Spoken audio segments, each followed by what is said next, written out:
এই ছোট্ট সবেদা গাছে পুরো ভর্তি ফল এসছে। দেখো কত ছোট গাছটা।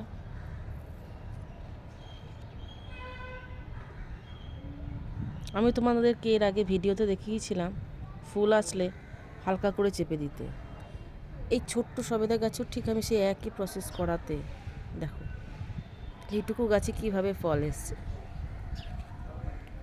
তোমরাও চেষ্টা করলে পারবে।